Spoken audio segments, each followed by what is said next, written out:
Bismillahirrahmanirrahim. Halo, Assalamualaikum warahmatullahi wabarakatuh. Salam santun dan salam sejahtera. Jumpa lagi di channel Sigit Nirwanto. Di episode kali ini, channel Sigit Nirwanto akan bercerita tentang kisah horor. Jadi ini adalah part ketiga lanjutan dari part kedua. Jadi kemarin waktu pas gua pulang sama Saripudin, gua nggak lewat pintu depan, jadi lewat pintu samping. Ternyata di pintu depan itu ada kuntilanak yang lagi duduk di kursi. Karena sudah terbiasa dengan makhluk halus atau hantu, jadi kami cuek saja. Sambil kami ngobrol berlima, muncullah ide untuk refreshing, tepatnya ke daerah Talanca. Gua nanya dong, Talanca di mana? Saripudin pun menjelaskan, Talanca itu adalah danau yang letaknya di daerah Bagedur atau Pantai Bagedur. Jadi Talanca ini adalah danau yang besar. Di situ tempat pertemuan air laut dengan air sungai. Di sana banyak pohon kelapanya.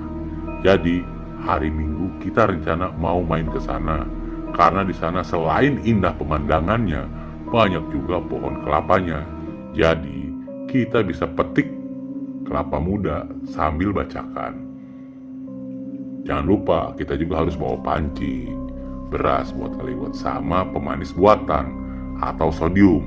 Nah, sodium itu gunanya untuk pemanis kelapa muda, karena setiap kelapa muda ada yang manis, ada juga yang asam. Jadi kita tambahkanlah pemanis buatan tersebut agar kelapa muda tersebut menjadi manis. Begitu kata Saripudin. Ya, kami pun semua sepakat. Waktu pun berlalu, akhirnya esok pun tiba. Hari ini adalah hari Sabtu. Kami sekolah seperti biasanya, dan gua biasa bercanda ngobrol sama teman-teman. Dan saat itu ada Pak Guru belajar seperti biasanya. Saat itu jam pelajaran pun sudah usai. Kebetulan ada teman sekelas gua yang dari Bayah namanya Nunu, dari Sukahujan namanya Yusuf. Kami pun ke kosan gua. Kan ngadepin malam minggu, kami main gaple pada saat itu. Gua bilang ke mereka berdua, besok gua mau ke Talanca, kalian mau pada ikut nggak? Mereka bilang kagak mau, Talanca itu serem, kata Usuk. Itu istana tempatnya lelembut tahu. Semua lelembut di Banten, di situ semua ngumpulnya, kata Usuk. Gua langsung nanya dong, maksudnya gimana? Ya udah, kata Usuk. Gua mau cerita nih sedikit. Cerita ini adalah cerita masyarakat dan turun-temurun tentang Talanca. Jadi, zaman dulu Talanca itu ramai kayak pasar. Apalagi dulu bangsa lelembut dan bangsa manusia itu akrab, bersahabat. Pokoknya ciri dari persahabatan mereka itu, setiap ada yang hajatan, yang punya hajat itu meminta bantuan ke kuncen, guru kunci di situ. Dan guru kunci itu menjadi perantara untuk meminjam alat gamelan. Alat gamelan tersebut khas Sunda. Cara meminjamnya itu dengan cara ritual. Ritualnya itu biasa membakar menyan, sesajen. Setelah melakukan ritual tersebut, utusan kerajaan dari lelembut Talanca akan datang dan ada yang mengantarkan alat gamelan tersebut. Setelah itu alat gamelan tersebut dibawa, dipinjam. Nah, di situ. Jadi pada saat itu semua mengatakan bahwa jin demit semua kumpul di sana. Makanya disebutlah Istana Talanca. Waktu berlalu, hubungan baik itu hancur gara-gara pihak manusia kurang sopan. Kurang sopannya, gamelan yang dipinjam tersebut pas saat dikembalikan ada yang ditukar. Di situ para lelembut dan rajanya marah karena manusia tidak sopan. Intinya mengingkari dan menodai persahabatan mereka. Ngamuklah para penduduk Talanca dan rajanya.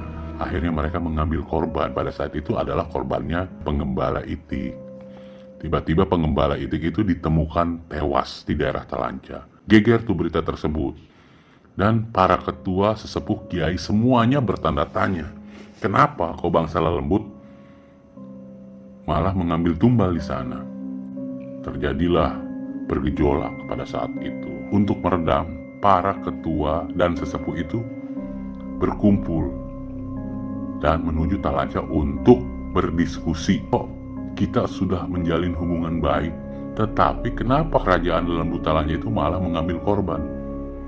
Akhirnya terjadilah tuh diskusi, berkumpul. Bangsa siluman akhirnya cerita, ternyata kita yang salah bangsa manusia. Jadi merusak kepercayaan dari mereka. Akhirnya setelah kejadian itu, para Lembu Talanca dan rajanya itu tidak mau lagi untuk meminjamkan peralatan musik tersebut. Akan tetapi akhirnya semua sepakat antara bangsa lembut dan manusia itu berdamai. Jadi sekarang untuk gamelan musik tersebut tidak bisa dipinjamkan lagi. Nah seperti itu. Usup juga berkata, gamelan dari Talanca itu pokoknya enak banget dipukulnya. Tidak merasa capek, suaranya pun bagus. Pokoknya setiap orang yang mendengar akan betah, intinya gitu. Setelah mendengar cerita itu, si Nunu bilang, ayo kita gaplek aja.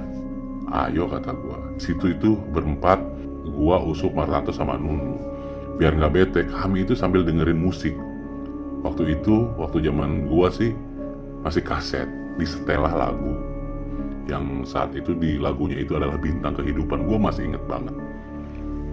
Tiba-tiba pas disetel itu mati sendiri karena kasetnya kusut. Tapi kami semua kaget. Tip mati, ada yang ngikutin, masih nyanyi tuh dia. Pas ngedengar suara itu, semua kami saling pandang. Loh, kata gua, kasetnya kan udah mati, kok masih ada yang nyanyi? Gue ketawa aja, gue berusaha menenangin mereka. Udah, gue bilang itu biasa. Ya intinya mereka biar nggak pulang.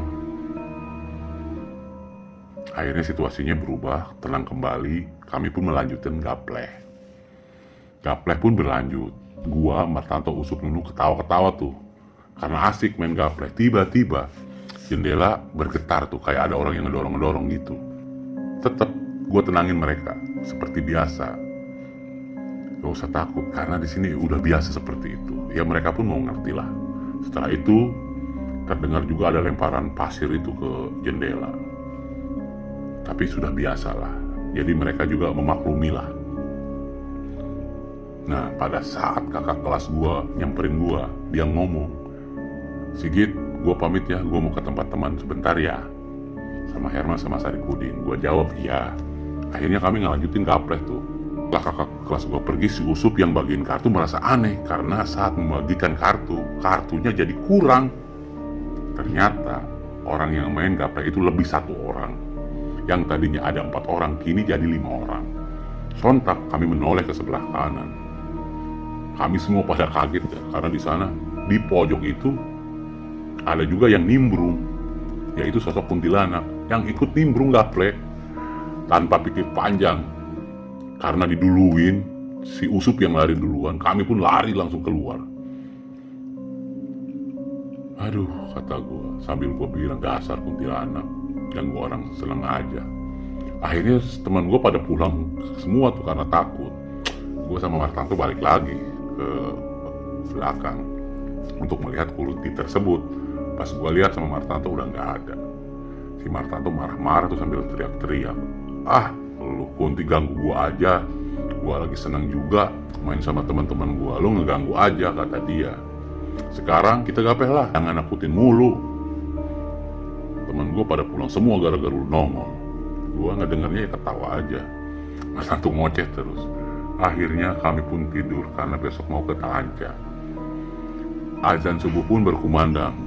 Gue dibangunin sama Didi kakak kelas. Kami sholat subuh berjamaah dengan rasa senang. Kami akan pergi ke Talanca. Cuma si Saripudin bilang, kalau kalian ketemu Komoy dan Rabek jangan lari, karena makhluk itu yang sering muncul di sana. Gua nanya sama Saripudin, Komoy sama Rabek itu apaan? Hewan apa-apa, kita tangkap aja, kata gua. Saripudin pun ketawa sambil bilang, tangkap aja kalau bisa.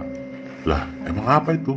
Komoy itu makhluk halus, tapi bentuknya seperti hewan anjing, tapi berkepala manusia.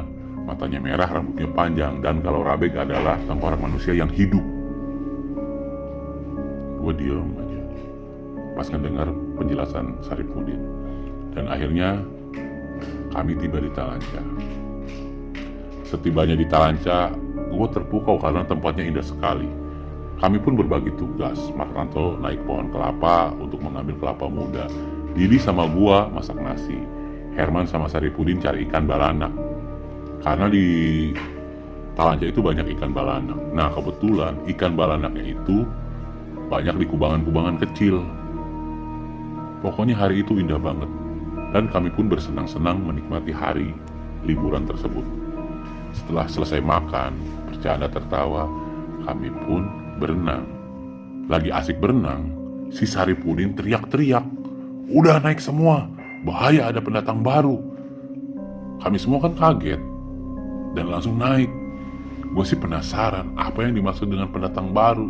Perasaan kami cuma berlima, dan gue juga sama teman-teman yang lainnya tidak ngerasain hal-hal aneh atau hal-hal gaib. Sebenarnya siapa pendatang baru itu? Bersambung. Terima kasih. Assalamualaikum warahmatullahi wabarakatuh.